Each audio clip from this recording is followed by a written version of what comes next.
Hey, we're here with half of Yukon Blonde. Guys, thanks so much for taking the time. Thanks for having us. EP, Fire, Slash. It's actually slash water. Or double slash water. A tribute to Slash, maybe. Yeah, it is. It is it? Yeah. Has been out for a bit, but we haven't had a chance to see you guys. How are things? Things are great. Things are good. Well, yes, they're great. You guys, it seems, and I was just looking at the website, are always on the road. Like, do you ever get sick of each other? No. Well, it's kind of weird. Good. We've been asked that a couple times, and we're like, yeah, it gets a little hairy in the van. But when we go home, anytime we have time off, we hang out with each other every day. I don't know why we do it to each other, but I guess you've kind of become family, right? Yeah. Yeah, brotherly love. Brotherly love. Yeah. Is a lot of writing going on when you're traveling? I mean, you're always together, so I would imagine, thinking about hooks and choruses and verses and all of that stuff, singing along in the van. Does that happen a lot? Yeah, it happens a fair bit. Not so much on this tour so far. Just drinking soda and stuff. Yeah. Just kind of inhibits your go. Yeah. No, it's been really busy, this one, but generally, yeah. Like when we get into a good groove in a tour, we'll stop at gas stations and play some guitar. Right. Yeah. Colin Stewart produced this EP, but he also produced a bunch of songs that are coming soon, right? In a record. These are only 4 of 15 or something coming. That's true. Yeah. When can we expect a full length? I want to say sometime in the February-esque genre. I don't know. It's kind of yeah. It's around there. But it's all cut, and it's just a matter of putting it together. Yeah. And you've signed to Dine Alone. What has that brought to the table that you didn't have before? Well, we just met the staff yesterday, which was exciting. Yeah. So that was cool. I don't. Yeah. I guess we're waiting to see. Yeah. Just waiting to see. Yeah. So Joel, Nathan, Nick, everybody, they're waiting to see what you deliver. Excellent. So let's talk a bit about the songs that are on the EP at least. Fire. I can't stop singing it. It's driving people crazy. Is it rewarding when you write a song that's so hooky and poppy that people can't stop singing it? I think so. It can also maybe go the other way though. Yeah. There's a song right now on the radio that's playing a lot. Yeah. Okay, a lot. And I was thinking, man, how would it be to be the band that people walk up to every day and just go, or whatever. Yeah. But it would be cool. It'd be really great. Yeah. But what if, I don't know. What if that doesn't end it's incessant? Getting so stressed out.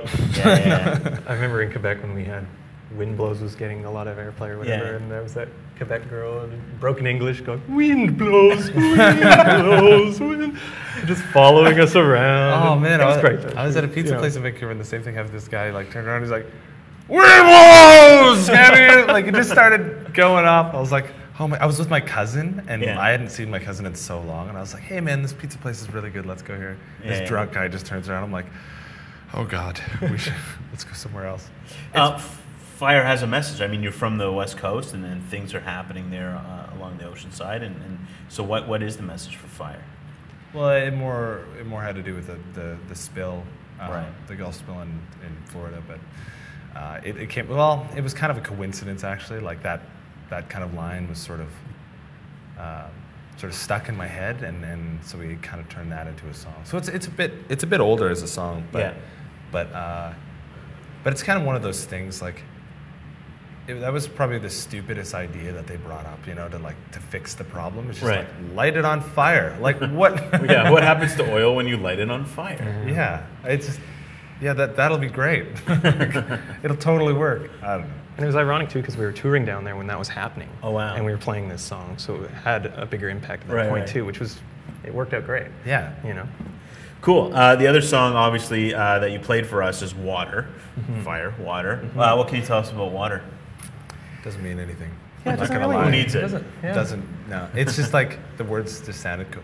It did at one point mean something, but I don't know. The words kind of didn't fit together, and we just started putting words together based on cadence, and it kind of came out that way.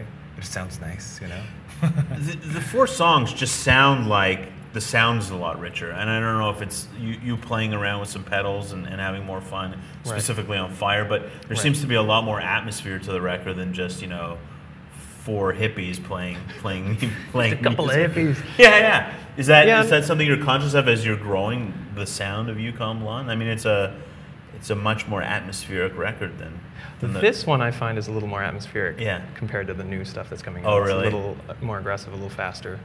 The rest of the record's going to be more stripped down, you think? I wouldn't say stripped down. It's just there's straight a lot. ahead. There's a lot of layers still, and a lot of harmonies still. But it's just a little more driving. But this one, we got some atmosphere going on, a little reverb here and there. You know. Yeah.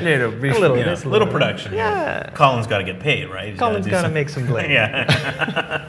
and finally, choices you played for us about family and about friends, and I guess you don't really get a chance to see a lot of those people, right? That's true.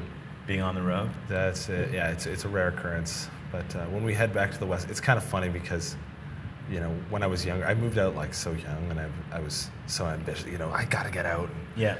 Now it's funny. Now when we go home, I don't even spend time at my house in Vancouver. I just stay with my mom in Kelowna like the whole time. Right. It's funny. I'm kind of living with her again. So, but you're based in Vancouver and you still hang out, or where are you living? I mean, you live in the van, right? Yeah, we're kind of homeless. Like when we go home, that's why it's a tricky thing. Yeah. As soon as you get home, we had most of the summer off, and you're just kind of like, because you can't get jobs, and maybe we're too lazy to get jobs. Right. Graham and I ended up subletting in a little bachelor pad, so it's. If you have a place in Vancouver and you want to help these gentlemen out, yeah, we're looking. You're looking. We're looking. At Yukon Blonde on Twitter, and they're looking. Part-time gigs, whatever you need, right? Beer, they like beer too, I think. Yeah. Thanks so much, guys, for the EP. Can't wait to hear the full length in the new year, and hopefully you'll come by again soon. Cool. Yeah, right. Cheers very much. Thanks. Cheers. Thank you very much. Cheers.